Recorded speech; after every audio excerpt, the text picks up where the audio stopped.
بات کریں گے خیبر پختونخوا میں بننے والی صورتحال کی۔ تحریک انصاف نے اپنے سابقہ 5 سال کے دور میں خیبر پختونخوا میں بہترین کارکردگی اور مثالی کردار کے بہت دعوے کیے تھے، لیکن جو خبریں اب میڈیا پر آ رہی ہیں وہ ان دعووں کی کلئی کھول رہی ہیں۔ معلم جبہ ریزورٹ کانٹریکٹ کو نیب نے میگا فراڈ قرار دیا ہے۔ رپورٹ کے مطابق جو کمپنی ٹھیکہ لینے کی اہل نہیں تھی اسے قواعد و ضوابط کے برعکس ٹھیکہ دیا گیا، جس کے لیے ٹینڈر کی مقررہ تاریخ میں بھی توسیع کی گئی ہے۔ دوسری جانب پشاور میٹرو بس منصوبے میں بھی 7 بلین کے کک بیکس کی اطلاع ہے۔ پشاور میٹرو منصوبہ غفلت اور ناتجربے کاری کے باعث تاخیر کے ساتھ شدید عوامی تنقید کی زد میں ہے، جس سے متعلق خبریں آپ ہر دن ٹی وی پر ملاحظہ کرتے ہیں۔ تعلیم کے شعبے کی اگر بات کی جائے تو گھوسٹ اسٹوڈنٹس کی خبریں آ رہی ہیں۔ اس سے پہلے ہم گھوسٹ ملازمین کی خبریں تو سنتے آئے تھے، گھوسٹ سکولز کی خبریں بھی سنتے آئے تھے، لیکن یہاں پر گھوسٹ جو یہاں پر پڑھنے والے اسٹوڈنٹس ہیں ان کی خبریں سامنے آ رہی ہیں۔ پیپلز پارٹی کی انفارمیشن سیکرٹری ڈاکٹر نفیسہ شاہ نے فیک ایڈمیشن سکینڈل پر رد عمل دیا ہے اور کہا ہے کہ 21,000 جعلی داخلے عمران خان کی کرپشن اور ناقابلیت کے ثبوت ہیں۔ ان تمام خبروں سے تحریک انصاف کے جو بلند و بانگ دعوے تھے ان کی کلئی کھل گئی ہے۔ اسی پر ہم گفتگو کریں گے اپنے پینل سے۔ رپورٹ کارڈ کا آج کا پہلا حصہ ہے خیبر پختونخوا میں کرپشن اور ناقص کارکردگی کی خبریں، تحریک انصاف کے بڑے بڑے دعووں کا پول کھل گیا، اس معاملے میں وزیر اعظم عمران خان کی خاموشی کی وجہ کیا ہے۔ سب سے پہلے سلیم صافی صاحب کی طرف جائیں گے۔ صافی صاحب، یہ سٹوریز تو بہت ساری ہیں، آپ سے ہم یہ جاننا چاہیں گے کہ ان میں کس حد تک حقیقت ہے؟ ان میں نہ صرف یہ کہ حقیقت ہے بلکہ ابھی بہت سارے حقائق سامنے نہیں آئے۔ مثلا میں کل یہ 2 دن تھا پشاور میں اور بی آر ٹی سے ریلیٹڈ جتنے بھی لوگ تھے ان سے بھی بات کی، پروجیکٹ ڈائریکٹر سے، اس پورے کو وزٹ بھی کیا، ادھر پشاور میں جو جرگہ بنا ہے ان کے لوگوں سے بھی بات کی۔ اور یہ جس رپورٹ کا آج ٹریبیون کی سٹوری میں حوالہ ہے تو یہ کوئی عدالت کی رپورٹ نہیں ہے، یہ خود وزیر اعلیٰ خیبر پختونخوا کے انسپیکشن ٹیم نے، یہ جب 23 مارچ کو نہیں ہوا اس کے بعد انہوں نے جو آرڈر دیا تھا اس میں 7 بلین کا کہا گیا ہے۔ میری اپنی جو معلومات ہے اس کے مطابق یہ کرپشن کی ریشو اس سے بہت زیادہ ہے۔ اور پہلے دیکھیں ایک لاجیکل چیز ہے کہ عمران خان میگا پروجیکٹ کے خلاف، پرویز خٹک اس کے خلاف، شہباز شریف کے پروجیکٹ کا مذاق اڑاتے تھے۔ ہم جیسے لوگ بھی کہتے تھے کہ بھئی پشاور کے لیے اس کی ضرورت نہیں ہے، یہ خیبر پختونخوا کی اکانومی پہ بوجھ ہوگا۔ اس کے بعد جب سڈنلی وہ ملامت لوگوں کی لے کے اس کو شروع کیا جاتا ہے تو کیا اس کی لاجک ہو سکتی ہے؟ وہی پرویز خٹک جو اس کا مذاق اڑاتا تھا۔ تو اس وقت بھی خان صاحب اور ان کو بھی یہ دلیل دی گئی تھی کہ الیکشن میں ہمیں فنڈز چاہیے ہوں گے۔ تو پہلی بات تو یہ ہے کہ یہ جو کرپشن کی اس میں ریشو ہے وہ اس سے بہت زیادہ ہے۔ اور الیکشن سے پہلے جو نیب نے انکوائری کی ہے وہ رپورٹ بدقسمتی سے پشاور ہائی کورٹ نے اس کو سیل کر دی ہے، اور اگر وہ رپورٹ سامنے آ جائیں تو اس رپورٹ کو جیسے دیگر رپورٹوں کو لوگ بھول جائیں گے۔ اس لیے ہم استدعا بھی کر رہے ہیں عدالت سے کہ اس رپورٹ کو جو ابھی تک سیل ہے اس کو بہت عرصہ ہو گیا، کیونکہ اس وقت تو شاید قوم کے وسیع تر مفاد میں الیکشن پہ اثر انداز ہونے سے بچانے کے لیے اس رپورٹ کو سیل کر دیا گیا تھا۔ دوسرا، ابھی بھی آپ لوگ جائیں، صرف یہ نہیں ہے، مسئلہ یہ تھا کہ پچھلے سالوں میں نواز شریف پہ الزام لگتا تھا میڈیا کو مینیج کرنے کا، لیکن اصل میں جو میڈیا مینیج ہوا ہے پچھلے 5 سالوں میں وہ پی ٹی آئی کے حق میں ہوا ہے، اور سچ کو جھوٹ اور جھوٹ کو سچ ثابت کرنے کی کوشش کی گئی ہے۔ اور ان کے ان بلنڈرز کو، یہ صرف ایک ہی نہیں ہے، مثلا عمران خان صاحب کہا کرتے تھے بار بار، آپ کے پروگرام میں بھی ہم نے کئی مرتبہ کہا کہ وہاں ایجوکیشن کو اتنا بہتر کر دیا گیا کہ اتنے لاکھ بچے سرکاری اسکولوں سے میں آ گئے ہیں پرائیویٹ اسکولوں سے۔ کسی میڈیا والے نے یہ زحمت گوارا کہ ہم ادھر چیلنج کرتے رہے کہ مجھے 10 بچے دکھا دے میں صحافت چھوڑ دوں گا۔ ایجوکیشن کی حالت اتنی خراب ہوئی اس دوران کہ پشاور ہائی کورٹ، اور وہ یحییٰ افریدی صاحب ایسے جج تھے کہ انہوں نے پورے اس میں کبھی 100 موٹر انہوں نے نوٹس لے لیا اس کا۔ یہی معاملہ آپ دیکھیں کہ اب بی آر ٹی کا سامنے آ رہا ہے، احتساب کمیشن کا آپ لوگوں نے دیکھا اس کے ساتھ کیا ڈرامہ ہوا، اور اب خلوتوں میں ادھر سارے وزراء بھی اس بی آر ٹی کو گالیاں دے رہے ہیں، وزیر اعلیٰ بھی دے رہے ہیں۔ ہاں، آپ نے کہا کہ اس پہ خاموشی کی وجہ کیا ہے؟ خاموشی کی وجہ آپ لوگ یہ ہمارے بعض میڈیا والے بھی یہ غلط فہمی پھیلا رہے ہیں لوگوں کی نظروں میں کہ جیسے عمران خان صاحب فرشتہ ہے لیکن باقی ان کے ساتھ خراب لوگ ہیں. یہ جو کچھ ہے، پرویز خٹک کو کس نے چنا تھا؟ He was the right hand of Asif Ali Zardari. اس کو کس نے چنا تھا اس منصب کے لیے؟ ابھی جو وہاں پہ لوگ بیٹھے ہوئے وہ کس نے چنے ہیں؟ بی آر ٹی کی باقی ساری چیزوں کی احتساب کمیشن کس کے کہنے پہ ختم کر دیا گیا؟ تو یہ سارے ابھی بھی یہ رپورٹ کس کے کہنے پہ یہ سارا ابھی احتساب کمیشن نیب کے وہاں کے صوبائی چیف کو کس کے اعتراض اور کس کے کہنے پہ وہاں سے ہٹا دیا گیا؟ تو جو کچھ بھی ہے عمران خان صاحب اس سب کے لیے ذمہ دار ہے، اور اس سچ کو جھوٹ بنانے کے عمل میں ابھی کل بھی انہوں نے یہ کیا ہے.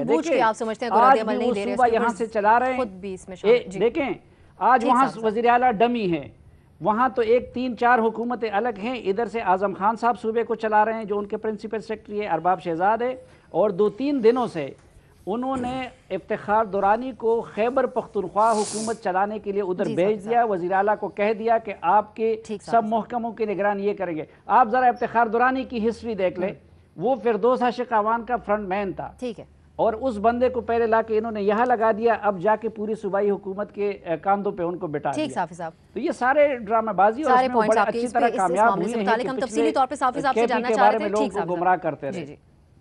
ٹھیک ہے. ارشاد بھٹی صاحب، جو خود وزیر اعلیٰ کی انسپیکشن ٹیم اگر یہ رپورٹ دے رہی ہے 7 بلین والی، تو پھر یہ ایکسپیکٹ کیا جائے کہ توقع کی جائے کہ وفاق سے اس کا جواب آئے وزیر اعظم سے، یا پھر صوبائی سطح پر ہی رہنا چاہیے اس کی تحقیقات اور بات سامنے آئے مزید تفصیل؟ دیکھیے سوال کا جواب ہے کہ ڈبل سٹینڈرڈز ہیں ہمارے ڈبل سٹینڈرڈز ہیں. آپ KP کے احتساب ناکامی دیکھ لیں، میٹرو بس لے لیں، جو کہانیاں نکلی ہیں افسوس ہوتا ہے. معلم جبہ زمین کیس ہے آپ کے سامنے. ہسپتالوں کی حالت بہتر ہوئی، پچھلے 7 مہینوں میں جو اس کی صورتحال اب ہے وہ اس سے بھی بدتر ہے. تعلیم کا جو سوا ستیہ ناس ہو چکا ہے سب کے سامنے ہے. پائلٹ پروجیکٹ ہی آدھے سے زیادہ گھوسٹ نکلتا ہے آپ کا. پرویز خٹک صاحب کے جو اپنے کارنامے ہیں وہ فائل میں نیب میں ہے، اور سرکاری ہیلی کاپٹر کیس بھی ابھی تک پینڈنگ ہے کہ یعنی وہ اور نہیں تو کم از کم وہ 20-22 لاکھ کی ریکوری کروا لیں یار، سزا کسی کو نہیں دینی. KP کے آزاد پولیس کا نعرہ تھا جو سب سے زیادہ بیچا گیا. ناصر درانی صاحب تبدیلی سونامی کی نظر ہو گئے، اور اب پنجاب میں تبدیلی جو ہے وہ آزاد پولیس سے دستبردار ہو گئی ہے. KP کے وزرائے اعلیٰ اور گورنر ہاؤسز کو آپ نے یونیورسٹیاں بنانا تھا، مگر کیا ہوا؟ بات یہ ہے کہ یہ کیوں ہو رہا ہے. بات یہ ہے کہ 18 اگست 2018 کی دوپہر سے لے کر آج 1 اپریل 2019 تک 7 ماہ اور 14 دنوں میں اور 32 ہفتوں میں 6025 گھنٹوں میں الحمدللہ عمران خان صاحب نے جتنی محنت سے نالائق لوگ مختلف پوسٹوں پہ لگائے ہیں، اس سے آدھی محنت سے وہ لائق لوگ لگا سکتے تھے، بہتر لگا سکتے تھے. آج جو ناکامیاں، نااہلیاں اور ان کے تانے جو ان کو سننے پڑ رہے ہیں، جو تنقید ہو رہی ہے، اس کی وجہ یہ ہے کہ آپ نے 22 سال کی اپوزیشن کاٹی اور 15 بندے نہیں لگا سکے. ایک KP کا CM، چیف سیکرٹری، پنجاب کا CM، چیف سیکرٹری، اور 5 18ویں ترمیم کے بعد آپ کے اپنے وزیر تھے، اور 5 کے قریب یا 6 کے قریب آپ کے بیوروکریٹس تھے. یہ بندے آپ نے لگانے تھے، لہٰذا یہ نہیں لگا سکے. تو آج سب کی ناکامیاں، بے وقوفیاں، نااہلیاں سب کچھ عمران خان کی جھولی میں ہیں، اور وہ ان کو برداشت کرنا پڑے گا. ٹھیک ہے، تو قصوروار آپ کے خیال میں نہیں ہے پھر؟ دورہ معیار ہے جی. قصوروار کیا ہے؟ دورہ معیار ہے. آپ کو دورہ معیار، ٹھیک ہے. آپ پنجاب میں جاتے ہیں تو پنجاب کی چیزیں آپ کو نظر آتی ہیں، KP کے نہیں آتی.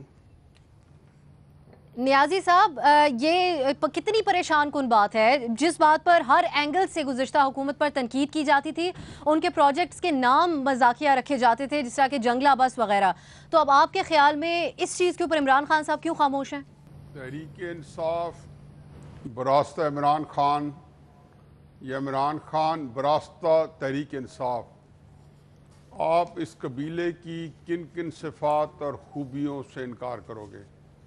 یہ BRT جو بس ہے یہ 8 ارب روپے میں بننی تھی.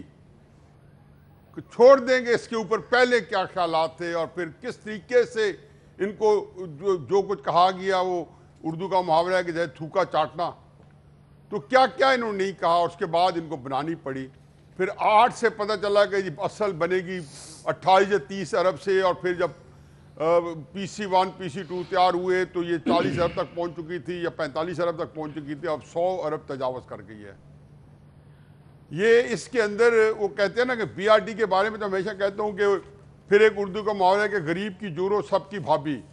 یہ BRD سلیم صافی صاحب، آپ KPK والے سب کی بھابھی، اس بیچاری کے ساتھ آپ نے جتنا تشدد کرنا ہے، جتنا آپ نے اس کو خراب کرنا ہے، مزید کر لیں۔ اس کی ٹیکنیکل فالٹس ہیں، ایز انجینئر میں آپ کو بتا دوں کہ اس کے اندر کیا کیا ہنگامے ہیں۔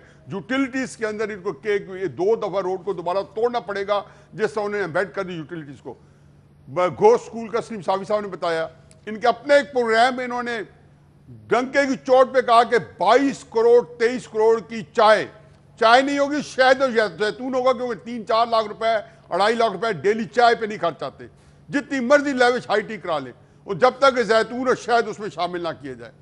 میں سمجھتا ہوں جی کہ اس کے اندر تکلف برطرف پارٹنر کرائم نیب تھی، کیونکہ انہوں کا کام تو یہ تھا کہ پنجاب حکومت کو الیکشن سے باہر کرنا، ساری توجہ ادھر تھی، ادھر تو وہ دیکھتے نہیں تھے۔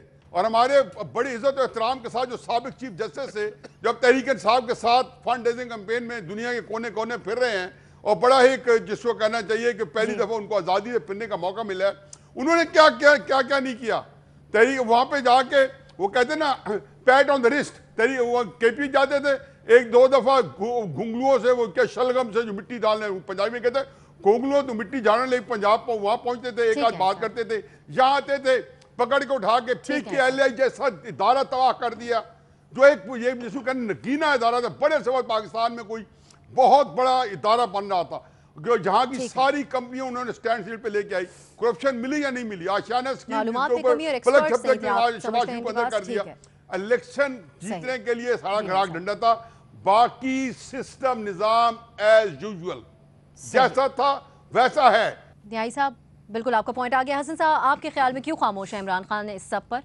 جی نہیں، سوال یہ ہے کہ کرپشن کا پول کھل گیا، اور یہ جو میرے سامنے ہے KPK میں کرپشن اور ناقص کارکردگی، یہ سامنے ہے میرے، آپ کا بھیجا ہوا ہے۔ اچھا، صافی صاحب، بھٹی صاحب، نیازی صاحب نے صحافتی پوسٹ مارٹم تو اتنا زبردست اور مکمل کر دیا ہے کہ میں اس میں کچھ ایڈ نہیں کر سکتا۔ میری مجبوری ہے کہ میں اس کو تھوڑے اور طریقے سے دیکھوں۔ پچھلے دنوں مہاتر محمد یہ کہہ گئے ہیں کہ عالم اسلام میں کرپشن ختم ہو سکتی ہے، اس کا مطلب ہے کرپشن موجود ہے اور عالم اسلام کی ماشاءاللہ پہچان ہے۔ اچھا، اور ہم تو ویسے اسلام کا قلعہ ہے پاکستان۔ سعودی عربیہ میں اینٹائی کرپشن جو چلی تھی مہم، وہ اس کا ایک اور ثبوت ہے۔ آپ کا ایک سابق وزیر اعظم ماشاءاللہ اندر ہے، آپ کا ایک سابق صدر اندر جانے کی تیاری کر رہا ہے اس سلسلے میں۔ تو بھائی یہ ہماری شناخت ہے، کرپشن اور جہالت ہماری شناخت ہے عہد حاضر میں۔ سو یا آپ اپنی شناخت تبدیل کرو، یا آپ اپنے رویے اور رونا پیٹنا تبدیل کرو، نارمل بات ہے یہ۔ وہ تو وہاں وہ ہوگا، کرپٹ بہت ہوگا۔ اور سابق وزیر اعلیٰ بھی کہہ رہے تھے، یہ بھٹی صاحب بھی کہہ رہے تھے، وہ بھی اسی چکر میں کون نہیں ہے؟ مجھے کوئی ڈھنگ کا بندہ بتاؤ، یہ پولیٹیکل جو ایلیٹ ہے، یہ جتنے بھی لوگ ہیں، یہ کون ہے جس کے گرد سرخ رنگ کا دائرہ نہیں لگا ہوا یا آگے سوالیہ نشان نہیں ہے؟ وہ وے آف لائف ہے، یہ کلچر ہے ہمارا، globally recognised as corrupt people. ہم تو IMF کو دھوکہ دینے سے باز نہیں آتے، فگرز میں ہیرا پھیری وہاں تک جاتی ہے ہماری۔ چھوڑیں آپ وہ اکیلا بیچارہ۔ صحیح۔ بابر صاحب، ہاں جی، میں نے بات کر لی۔ عمران خان صاحب وزیر اعظم ہیں، تو یہ کہا جا سکتا ہے کہ اکیلے وہ کیا کر سکتے ہیں؟ جو ان کا بیانیہ تھا اس میں سب سے بڑا پوائنٹ یہ ہوتا تھا کہ باقی ملک میں سب کرپٹ ہیں اور ہماری حکومت آئے گی تو وہ کرپشن کے خلاف کرے گی، تو اس پہ محض ایک بیان تک نہیں دے رہے عمران خان صاحب، ایکشن لینا تو دور کی بات۔ دیکھیے، آپ کا بڑا انفیئر سوال ہے۔ عمران خان صاحب کی پارٹی کی حکومت تھی KPK میں، آپ ان سے کچھ خود احتسابی اس طرح کی چاہتے ہیں کہ وہ اپنا ہی جو دامن ہے وہ سامنے رکھ دیں اور اس کے اوپر، یعنی یہ کس طرح کے آپ بلند و بالا اصولوں کی بات کر رہے ہیں؟ جو سوال ہے امپورٹنٹ، وہ سوال تو یہ ہے کہ یہ نیریٹو کیسے شیپ ہوا، اور اس پہ بہت سارے لوگوں نے بات کی جب یہ پریزنٹ کیا جا رہا تھا، اور ابھی صافی صاحب نے بھی تھوڑی سی بات کی کہ یہ کیسے کنسٹرکٹ ہوا نیریٹو کہ یہ تو دودھ کے دھلے ہوئے ہیں، اور یہ جب آ جائیں گے تو بالکل ہی یہاں پہ ایک الگ طرح کی مملکت یہاں پہ قائم ہوگی، اور باقی ہر ایک کے اوپر ہم نے کیچڑ اچھالا اس سارے پروسیس کے اندر۔ تو یہ نیریٹیوز کیسے شیپ ہوتے ہیں ایک ہی ملک میں رہتے ہوئے؟ اس وقت بھی جب بھی کے پی کے اوپر بات ہوتی تھی تو صافی صاحب بتاتے تھے کہ یہ وہاں پہ یہ ہو رہا ہے، ایسے ہو رہا ہے، یہ جو ان کا اکاؤنٹیبلٹی لا تھا اس کے اندر جو کچھ ہو رہا تھا، جب ان کے ارد گرد والوں کے اوپر اس وقت بھی نشاندہی کی جاتی تھی تو وہ انہیں ڈیفینڈ کرتے تھے پبلکلی۔ لیکن اس تمام کانٹرڈکشن کے باوجود ہمارے سامنے ایک نیریٹو شیپ اپ ہوا۔ میں تو کبھی اپنے آپ سے، اور میں کالم بھی لکھتا ہوں، ہم اس پروگرام میں بھی بیٹھتے ہیں، اور آپ کئی دفعہ خود سوچتے ہیں کہ یہ نیریٹیوز کیسے شیپ اپ ہوتے ہیں اور کون لوگ شیپ اپ کرتے ہیں، اور ہم اس کا پارٹ ہیں سارے کسی نہ کسی حد تک، اور ہم بھی اس سے انفلوئنس ہو جاتے ہیں اس ساری چیز سے۔ تو یہ 90s کے اندر بھی اسی طرح کے نیریٹیوز ہوتے تھے، ایک حکومت کو کرپشن پہ نکالا جاتا تھا تو نیریٹیو یہ بنتا تھا کہ یہ بھی شاید کرپٹ ہوں لیکن یہ دوسرے سے کم کرپٹ ہیں۔ اس دفعہ ہم نے ایک ڈیفرنٹ نیریٹو دیکھا کہ ایک شخص کرپٹ نہیں ہے، باقی تمام لوگ کرپٹ ہیں، اور چونکہ یہ کرپٹ نہیں ہے تو یہ صفائی کا آغاز کریں گے اور ان کے ارد گرد والے بھی صاف ہو جائیں گے، پھر سارا ملک صاف ہو جائے گا۔ تو یہ جو بیسک تھیری تھی، یہ تھیری غلط تھی، لیکن اس نے اتنا ایفیکٹولی لوگوں کی امیجنیشن کو کیپچر کیا کہ آج بھی ڈسٹنکشن بڑی کلیئر ہے، اور وہ ڈسٹنکشن یہ ہے کہ اگر آپ عمران خان کو کرٹیسائز کریں تو آپ کیا کہہ رہے ہیں کہ آپ کرپٹ لوگوں کے ساتھ ہیں، آپ کرپشن کے ساتھ ہیں، یہ نیریٹو ہے۔ اس میں عمران خان کے اوپر کوئی کیا بات کرے گا کرپشن کے اوپر؟ یہ تو نیریٹو ہی چینج ہوتے بڑا ٹائم لگ جائے گا، 5 سال تو نکل جائیں گے ان کے اسی چکر میں۔ بالکل۔ مظہر عباس صاحب، سیلف اکاؤنٹیبلٹی تو ایکسپیڈینسی لکھیں، جو بھی اس کا مطلب ہے، مصلحت پسندی، ٹھیک ہے صاحب، مصلحت پسندی لکھ دیتے ہیں۔ مظہر عباس صاحب، اچھا، مصلحت پسندی۔ مظہر عباس صاحب، سیلف اکاؤنٹیبلٹی سے تو عمران خان صاحب کا موقف اور درست ثابت ہوگا کہ وہ خود سچے، اور یہ بات کب تک چل سکتی ہے کہ عمران خان صاحب خود کرپٹ نہیں ہے، نیچے بے شک جو بھی ہوتا رہے؟ دیکھیں، وہ بات تو اس وقت ہو سکتی ہے جب کوئی الزام ثابت ہو کسی کے اوپر۔ آپ کسی پر الزام لگاتے ہیں، ہمارے ملک میں یہ فیشن ہے کہ الزام لگا دیا جاتا ہے۔ اب وہ دو چیزیں ہوتی ہیں، الزام ثابت نہ ہو تو ایک پرسیپشن ڈیولپ ہو جاتا ہے، ایک پرسیپشن بن جاتا ہے کہ یہ آدمی کرپٹ ہے، ختم ہو گئی۔ اب وہ عدالتوں سے بھلے بری بھی ہو جائے لیکن ایک پرسیپشن ڈیولپ ہو جاتا ہے۔ دیکھیے، ہم بدقسمتی سے کرپشن کا قلعہ بن گئے ہیں۔ ہماری ریاست کے جو چاروں ستون ہیں اس میں جو دڑاڑیں پڑ رہی ہیں اس کی بنیاد کرپشن ہے، اور وہ بڑی تیزی سے جو ہے وہ آپ کو کھوکھلا کرتی جا رہی ہے۔ اس میں آپ عمران خان صاحب کے گرد، کل میں جی ڈی اے کی میٹنگ میں جب وہ بیٹھے تھے تو مجھے فراز صاحب کا وہ شعر یاد آ گیا کہ قلندران وفا کی اساس تو دیکھو، تمہارے ساتھ ہے کون آس پاس تو دیکھو۔ آج میں صبح ایک بڑے سینئر پی ٹی آئی کے لیڈر سے بات کہہ رہا تھا، اس نے کہا کہ پرائم منسٹر کا ایک بڑا پرابلم یہ ہو گیا ہے کہ وہ فائل نہیں چیک کرتے، فائل دیکھتے ہی نہیں ہیں، اور یہ صرف موجودہ وزیر اعظم کا مسئلہ نہیں ہے۔ پاکستان میں پچھلے جتنے وزرائے اعظم گزرے ہیں، ماں سوائے، اور یہ ایک سینئر بیوروکریٹ نے اپنی کتاب میں لکھا کہ ماں سوائے ذوالفقار علی بھٹو کے کوئی بھی پرسنل فائلز نہیں دیکھتا تھا، کوئی بھی فائلز میں نوٹنگز اس طرح نہیں ہوتی تھیں، اور اسی وجہ سے ہم نے دیکھا کہ پچھلے جتنے 4-5 وزرائے اعظم گزرے ہیں ان کے پرنسپل سیکریٹریز جو ہیں وہ ڈیفیکٹو پرائم منسٹر بن جاتے ہیں، اور سب سے پہلے انہی کو اٹھایا جاتا ہے، سب سے پہلے انہی سے اکاؤنٹیبلٹی شروع ہوتی ہے۔ تو ہمارے یہاں اگر پرائم منسٹر جو ہے وہ ایک حصار میں جو ہے وہ گھر جاتا ہے تو وہ نہیں چیک کرتے۔ اب عمران خان صاحب یا تو ادھر ہائی لیول انکوائری وہ کریں، لیکن وہاں ہو کیا رہا ہے، جس طرح ابھی سلیم صافی اور دیگر بھی کہہ رہے تھے، احتساب کمیشن بنا، سب سے پہلے سوال وہاں اٹھ گیا، احتساب کمیشن غائب ہوا، ناصر درانی صاحب وہاں سے شفٹ ہوئے، اور اس کے بعد کے پی کی حالت آپ دیکھ لیں۔ تو اوورآل جو کے پی کا پرسیپشن بنا، اس کے بعد اس کا ایک دوسرا پہلو بھی ہے کہ اس کے بعد جو تبدیلی کے پی میں آئی کہ انہوں نے پرویز خٹک کو وہاں سے موو کیا, انہوں نے عاطف کو جن کے ایجوکیشن کے حوالے سے ان کو چیف منسٹر نہیں بنایا, انہوں نے وہاں سے پرویز خٹک کو شفٹ کیا. لیکن اس کے باوجود اس وقت بھی لوگ کہتے ہیں کہ جو وزیر اعظم ہاؤس میں شہزاد ارباب صاحب جو ہے وہ بیسکلی کے پی کو لک آفٹر کر رہے ہیں, چاہے وہ نوکرشاہی ہو. اور یہ ایک پرسپشن پرائم منسٹر ہاؤس کا بنتا جا رہا ہے کہ ان الیکٹڈ لوگ جو ہیں وہ زیادہ انفلوئنشل ہو گئے ہیں الیکٹڈ لوگوں کے مقابلے میں.